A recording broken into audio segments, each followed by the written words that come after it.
지난주에 갑작스럽게 우리와 함께 신앙생활 하던 한 성도님이 하나님의 부르심을 받았습니다. 너무 갑작스러운 죽음이었기 때문에 저도 그 소식을 들을 때는 좀 어안이 벙벙했습니다. 왜냐하면 얼마까지 주일날 함께 예배드리고 얼굴을 뵙고 인사하던 그런 분이었기 때문에 너무나도 갑작스러웠어요. 병이 있어서 중환자실에서 이렇게 투병하고 그런 가운데 있었던 것이 아니었기 때문에 참 너무 갑작스러운 그런 죽음에 좀 이렇게 당황하기도 하고 그랬던 마음이었습니다. 그래도 이제 장례를 집례하면서 우리 김영숙 성도님이 있죠. 늦게 교회 생활을 다시 시작했습니다. 젊었을 때 교회를 다니다가 산다고 또 일한다고 또 애들 뒷바라지 한다고 그렇게 교회를 잠시 떠나 있다가 그래도 느지막하게 다시 교회로 오시게 되어서 신앙생활을 하게 되었고요. 그래도 제 마음 가운데 참 아쉽다 이런 마음 속에서 또 위안이 되는 부분이 있었어요. 위안이 되는 부분은 목장 모임에서 또 교제를 나누면서 이 구원의 확신을 고백했다는 그 말이 위안이 되었습니다. 그래서 그걸 보면서 참 아쉽기는 하지만 좀 갑작스럽기는 하지만 그래도 그 마지막이 참 좋은 마지막이다. 젊었을 때는 바쁘다고 신앙생활을 제대로 못했다 할지라도 마지막에는 교회 생활을 즐거워하고 예배 드리고 또 구원의 확신을 고백하고 소망하며 그렇게 한번 내가 열심히 신앙생활 해야지 하는 모습 속에서 또 하나님이 그 영혼을 부르셨다고 하니까 또 한편으로는 또 위안이 되는 부분이었습니다. 노벨 경제학상을 수상한 데니얼 카너먼이라는 사람이 있습니다. 이분이 하나의 법칙을 만들었는데 그 법칙이 피날레 효과라고 하는 법칙이에요. 피날레는 이탈리아 말로 마지막을 뜻하는 말입니다. 피날레를 장식했다 이런 말을 하잖아요. 그러니까 피날레 효과라고 해서 가장 사람들이 큰 감정의 강도를 느끼는 때가 언젠가 하면 마지막이라는 겁니다. 마지막. 그러니까 과정은 좀 부족하다 할지라도 마지막에 매듭을 잘 지으면 와, 참 잘했다 이렇게 사람들이 느낀다는 거예요. 공연도 중간에 좀 이렇게 부족한 부분이 있고 하더라도 마지막에 참 이 멋지게 마지막을 장식하며 이 공연의 감동을 느낀다는 겁니다. 저는 우리의 삶도 그렇고 우리의 신앙도 그렇지 않을까 하는 생각을 합니다. 우리가 다 완벽하지 못하잖아요. 그러니까 삶의 중간중간에는 우리가 실수도 하죠. 부족함도 있죠. 연약함도 있습니다. 하지만 인생의 마지막에는 좀 더 우리가 지혜롭고 좀 더 우리가 참 관용적이고 좀 더 사랑이 많고 인정이 많은 모습으로 우리의 삶을 장식한다면 그 마지막을 그렇게 마무리한다면 그 인생은 참 그분 참 멋진 사람이었어. 그분 정말 신앙이 좋은 사람이었어. 그렇게 장식될 수 있다는 것이죠. 저는 오늘 사울의 마지막을 좀 들여다보면서 우리의 삶을 어떻게 마무리하면 좋을까 이걸 좀 생각해 보려고 합니다. 사실 저도 이제 제 삶을 돌아보면 저도 이제 거의 반백살입니다. 여기서는 젊지만 집에서 제가 나이 제일 많아요. 언제 하나님이 데려가셔도 이상하지 않을 나이다 그런 생각을 합니다. 그러면서 마지막을 내가 어떻게 장식할까 이 생각을 자주 생각하면서 살게 되는 요즘인 것 같아요. 사울의 최후를 한번 들여다보면 사울의 마지막은 참 쓸쓸하고 절망적이었습니다. 전쟁은 패배로 끝나고 길보아 전투에서 세 아들을 잃게 됩니다. 하루아침에. 1절과 2절은 이렇습니다. 블레셋 사람들이 이스라엘을 침해, 이스라엘 사람들이 블레셋 사람들 앞에서 도망하여 길보아 산에서 엎드러져 죽으니라. 블레셋 사람들이 사울과 그의 아들들을 추격하여 사울의 아들 요나단과 아비나답과 말기수아를 죽이니라. 짧은 두 구절입니다. 근데 당시의 전쟁의 이 참혹함을 설명해 주고 있습니다. 모리알처럼 흩어져 있던 군대가 패배한 겁니다. 완패였어요. 그리고 많은 사람의 시체들이 이제 이곳저곳에 널브러져 있는 상황이죠. 태강 명령이 있었던 걸까요? 군대는 후퇴했지만 이미 상당한 피해가 있었고 죽여가는 사람들을 쫓아가서 이제 죽이는 그런 전쟁의 마지막에 된 겁니다. 그 가운데 사울의 세 아들도 최후를 맞이했습니다. 사울이 둘러보는 이 주변은 정말 절망적인 상황입니다. 사울도 추격하는 궁수에 의해서 화살을 맞았고요. 그게 중상이 된 겁니다. 더 이상 희망이 없는 상황이 된 것입니다. 사울에게. 사울이 선택한 것은 마지막까지 내가 장렬하게 싸우다가 전사하겠다. 내가 마지막까지 그렇게 용맹스럽게 끝까지 싸우겠다. 이런 태도가 아니었고 오히려 스스로 목숨을 끊음으로 최후의 그 비참함을 내가 피하겠다라는 결정을 했지만 이미 사울은 참 비참한 상황이었습니다. 4절에서 6절을 보시면 그가 무기를 든 자에게 이르되 내 칼을 빼어 그것으로 나를 찌르라. 할례 받지 않은 자들이 와서 나를 찌르고 모욕할까 두려워하노라 하나 무기를 든 자가 심히 두려워하여 감히 행하지 아니하는지라.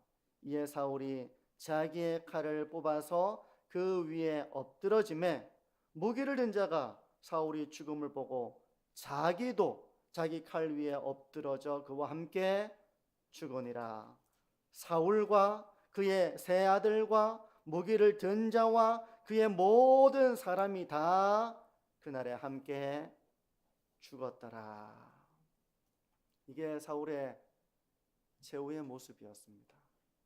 한때는 촉망받던 한 젊은이였고 그렇게 왕이 되었던 사울이었는데 그 마지막은 너무나도 쓸쓸하고 절망적이고 비참한 그 마지막을 맞이하고 만 것입니다. 왜 이런 마지막이 되었을까? 그의 삶의 여정을 한번 우리가 좀 다시 한번 돌이켜 본다면 그건 바로 삶의 과정 속에서 그는 하나님의 말씀에서 점점 멀어지는 삶을 그가 살았던 것이죠. 점점 멀어지는 삶을 살았어요. 멀어지더라도 좁혀오고 멀어지더라도 좁혀오고 회개하고 돌이키고 예배하고 이런 삶을 살았더라면 이런 결과가 되지는 않았을 것이다. 이런 생각이 드는데 사울에게는 그런 삶이 없었던 겁니다. 그 여정을 돌아보면 사울은 하나님의 명령보다는 자기 판단, 자기 생각 이걸 더 중요하게 여기고 의지했습니다. 그런 부분들을 우리가 성경에서 발견할 수 있는데요. 우리가 사무엘상을 보게 되면 사울은 두 가지 결정적인 큰 잘못을 저지르게 되죠. 첫 번째는 사무엘을 기다리지 않고 자기가 번제를 드린 사건이었습니다. 지금 우리 성도님들이 생각해 보면 그게 그렇게 큰 잘못인가 이렇게 생각을 하실 수도 있을 거예요. 어떤 면에서 그게 그렇게 중요한 일인가? 그게 사람을 죽인 것도 아니고 이런 일이 아니니까. 근데 사울은 왕으로서 정치적인 그런 군사적인 통치를 맡은 사람이긴 했지만 영적이고 종교적인 권한을 가진 존재는 아니었습니다. 자기의 권한 밖의 일이었던 거예요. 하지만 그는 왕이라고 하는 그 권력을 이용해서 당시 선지자들과 제사장에게 일임된 그 일을 자기가 왕이라는 그 타이틀을 가지고 그걸 한 겁니다. 사람이 볼 때는 이게 그렇게 큰 일이 아닐 수도 있지 않을까라는 생각을 하게 만들지만 하나님은 그걸 가볍게 보지 않으셨습니다. 나중에 사무엘이 이런 사울을 향해 왕이 망령된 일을 행하였습니다. 그렇게 책망을 하게 되거든요. 두 번째 잘못은 아말렉을 진멸하라는 하나님의 명령을 따르지 않았습니다. 아말렉의 그 죄악에 대해서 하나님의 심판을 하시는데 진멸하라는 명령을 따르지 않고 양과 소의 가장 좋은 것을 남겼습니다. 평적으로 볼 때 이것도 그렇게 큰 잘못인가 하는 생각을 불러일으킬 수 있습니다. 근데 중요한 것은 그 본질은 뭐냐면 사울이 하나님의 주권과 하나님의 명령 앞에 순종한 것이 아니라 자기 판단, 자기 생각 이걸 앞세웠던 것입니다. 그러니까 겉으로는 좋은 것을 남겨서 하나님을 예배합시다 하는 그런 명분을 내세웠지만 그건 허울 좋은 명분일 뿐 사실은 하나님의 명령을 벗어난 불순종이고 자신의 탐욕을 포장하는 일이었으며 또 백성들의 그 잘못된 요구를 들어주지 않으면 자기의 정치적인 생명이 위태로울까 하는 그 마음에서 백성들의 지지를 잃지 않으려고 하는 그런 명예에서 비롯된 사울의 잘못이었거든요. 그러니까 그 깊숙이 들여다보면 사울은 하나님을 경외하지 않고 하나님을 두려워하지 않고 그렇게 자기의 판단을 앞세웠던 것입니다. 사울은 그렇게 하나님으로부터 멀어졌습니다. 자기 탐욕을 신앙으로 포장했습니다. 자기 명예를 하나님의 말씀보다 중요하게 여겼습니다. 자신에게 위협이 된다고 판단하면 그 사람을 가차없이 제거하려고 하는 사람이 되었고 주변의 사람들을 자기 목적을 달성하는 도구로 삼았습니다. 왕이니까. 이런 그는 요나단과도 자기 아들인 요나단과도 좋은 관계를 맺지 못했어요. 그는 그런 점점 하나님으로부터 벌어지는 그 길을 걸어갔고 최후에는 하나님을 떠난 아주 외롭고 쓸쓸한 가운데서 최후를 맞이한 겁니다. 이런 사울의 삶을 들여다보면서 좀 우리의 삶을 좀 돌아보고 좀 묵상해 보려고 하는데요. 우리가 삶의 아름다운 마무리를 위해서 지금 이 순간 어떻게 하나님께 가까이 나아가며 어떻게 하나님의 말씀을 따라 살아갈 것인가? 저는 좀 두 가지를 묵상해 봤습니다. 첫 번째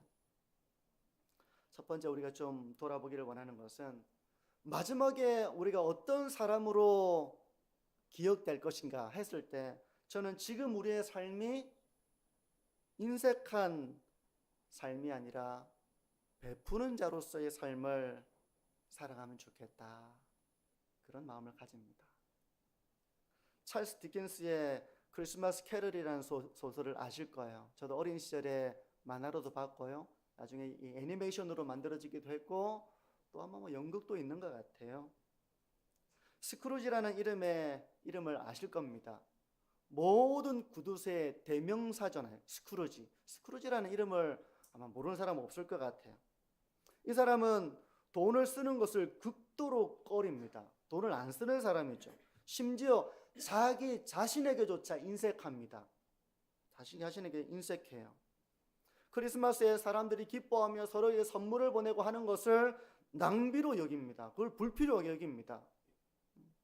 주위 사람들의 행복에 대해서 무관심하고 주위 사람들의 불행에 대해서 전혀 무관심합니다. 그건 나에게 아무런 관심 밖의 일이에요.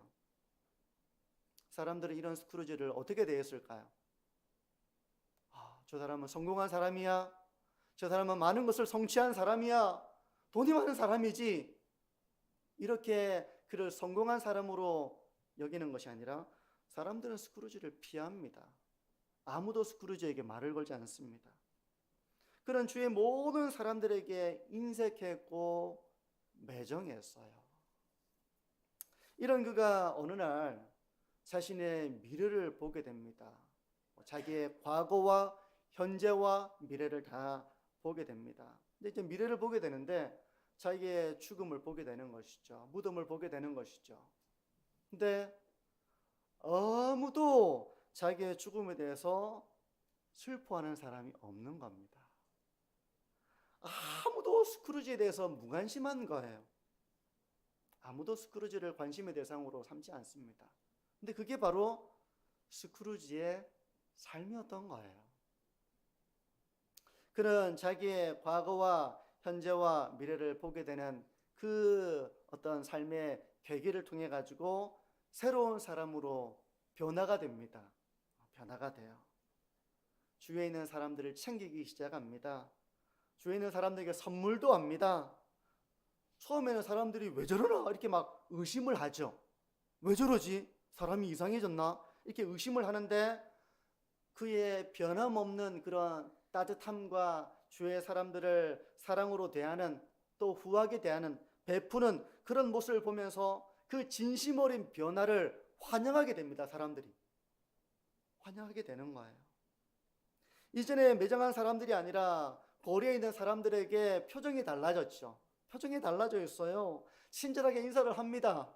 그리고 다정하게 유머를 사용하며 사람들과 좋은 따뜻한 그런 관계를 맺고 있는 사람으로 변화가 되는 거예요. 그러자 사람들이 그를 따뜻한 사람으로 여기게 됩니다. 스크루지, 저 할아버지 참 좋은 사람이지. 참 다정한 사람이야.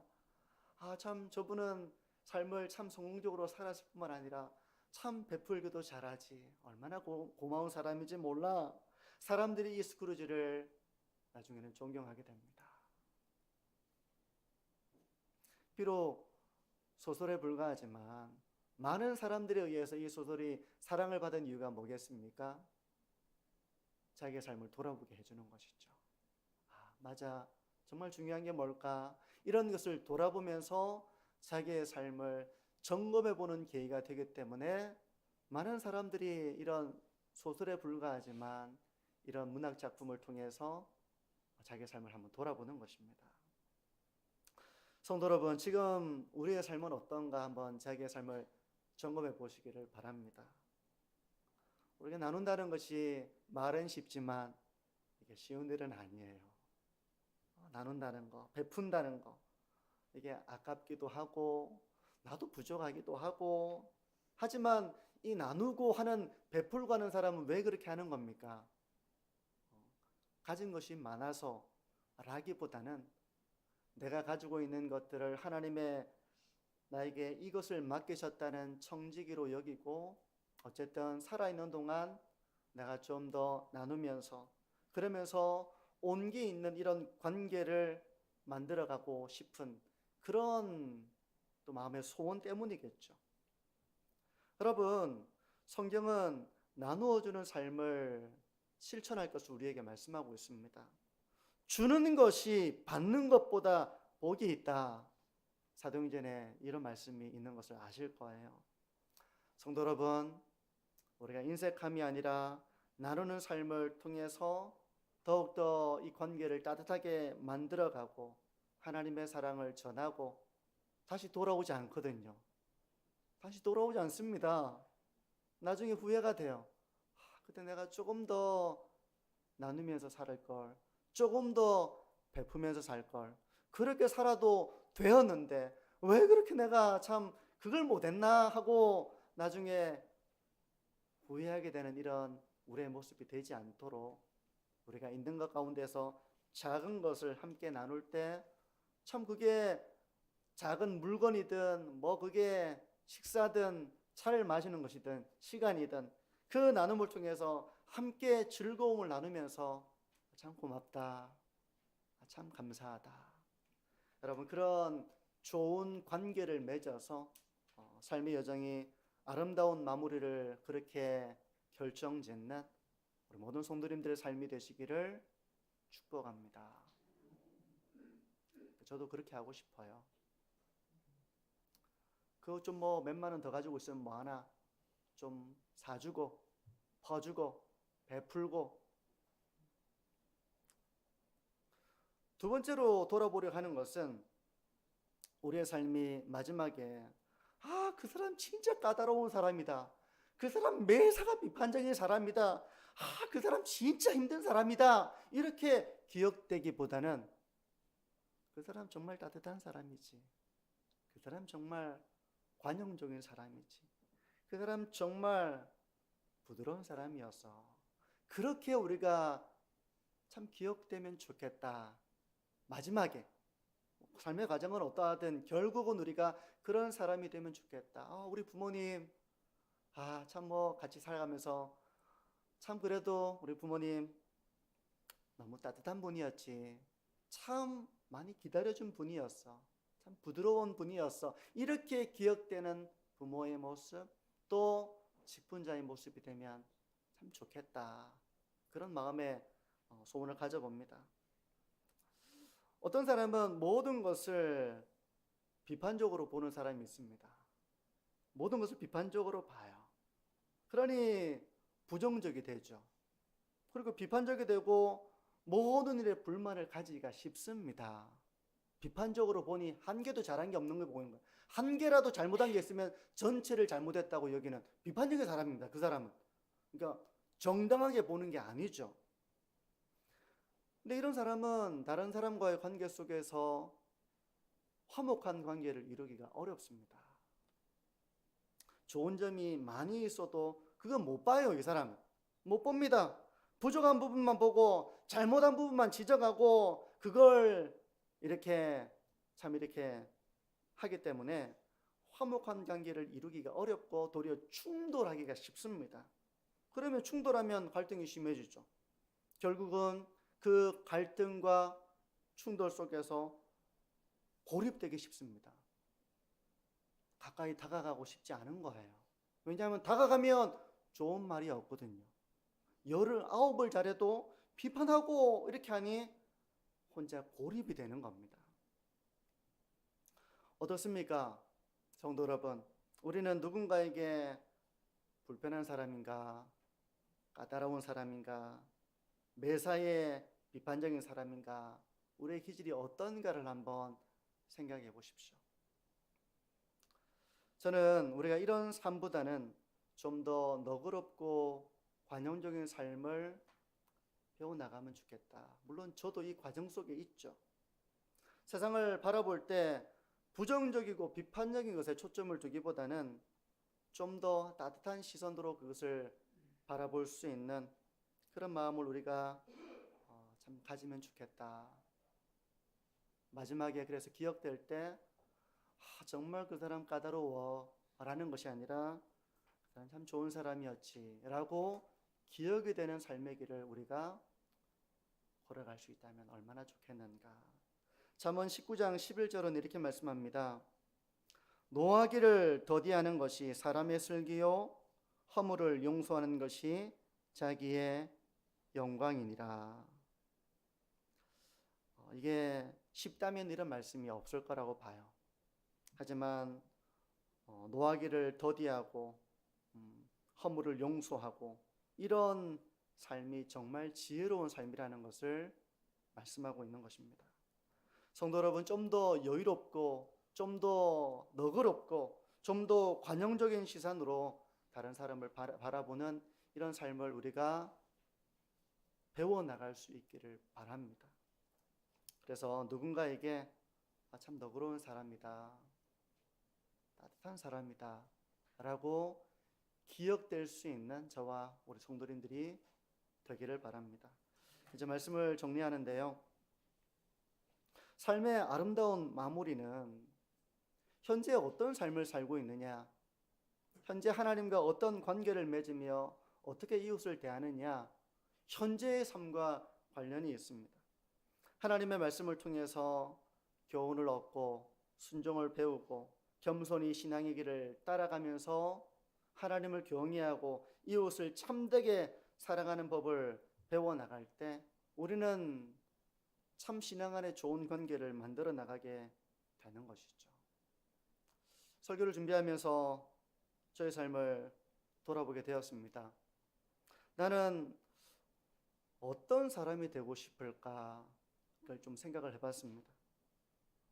예전에 저는 좋은 설교자가 되고 싶다, 탁월한 설교자가 되고 싶다, 이런 생각을 했었어요. 그리고 어떤 일이든 주어지면 그 일을 똑부러지게 해낼 수 있는 능력이 있는 사람으로 좀 내가 그런 사람이 되고 싶다, 이런 쪽에 훨씬 더 제가 관심이 많았습니다. 근데 지금은 설교를 잘하고 어떤 일이든 능력이 많고 하는 그런 사람이 되기보다는 참 그냥 좋은 사람이었다, 이렇게 제가 기억이 되었으면 좋겠다, 그런 마음을 더 많이 가지고 있는 것 같아요. 물론 좋은 사람이 되는 것도 쉽지는 않습니다. 예전에는 사람들의 말을 그냥 고분고분 들어주고 사람들의 기대에 부응을 하고 내가 서운한 게 있어도 말 안 하고 가만히 있고 모든 걸 참고 그러면 사람들이 나를 좋아해 주겠지, 좋은 사람으로 여기겠지, 그렇게 이제 살아왔는데 부모가 되고 또 나이를 먹어가면서 그냥 가만히 있는 것만이 아니라 때로는 쓴소리도 할 줄 알아야 되고 때로는 잘못도 바로잡아서 더 이상 틀어지지 않게 막을 줄도 알아야 되고, 그 모든 것이 참 좋은 사람이라고 하는 이 범주 아래서 참 쉽지 않다는 것을 느끼게 되는 것 같아요. 하지만 마음으로는 내가 참 좋은 사람이 되고 싶다. 언제든 제가 사역을 하고 또 임지를 떠날 때가 있었잖아요. 그러면 저는 떠나고 나서 항상 좋은 사람으로 기억이 되었으면 좋겠다, 그게 저의 바람이었습니다. 언젠가 또 하나님이 부르실 때 그래, 너가 참 그래도 좋은 사람으로, 좋은 목회자로 이렇게 최선을 다하는 너의 모습을 내가 보았다, 그거면 저는 충분할 것 같다, 네가 참 설교 잘했다, 네가 어떤 일이든 참 기획도 잘하고 참 똑부러지게 일을 잘했어, 이런 평가보다는 네가 참 그 하나님의 형상으로 지음받은 그 정말 인간다움을 잃어버리지 않고 그래도 열심히 하는 모습을 내가 보았다, 그런 주님의 칭찬을 받을 수 있으면 참 좋겠다, 그런 마음을 가집니다. 성도 여러분, 하나님과 바른 관계를 맺는 지금 현재를 살아가야 됩니다. 그리고 이웃을 바르게 대하는 법을 배워나가야 됩니다. 쉬운 일은 아니겠죠. 어떨 때는 관용하고 어떨 때는 교훈하고 어떨 때는 잘못을 바로잡고 어떨 때는 좋은 코치가 선수를 양성할 때 칭찬만 하는 건 아니잖아요.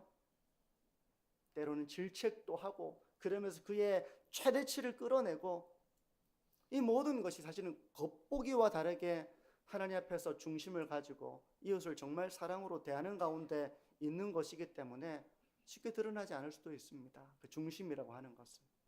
하지만 그 중심에 하나님 앞에 진심을 다해 하나님이 기뻐하시는 삶을 살고자 하는 그 중심을 가지고 또 자녀들을 참되게 대할 때 순간순간은 내가 부족할 때도 있겠죠. 완벽하지 못한 모습도 있을 것이고요.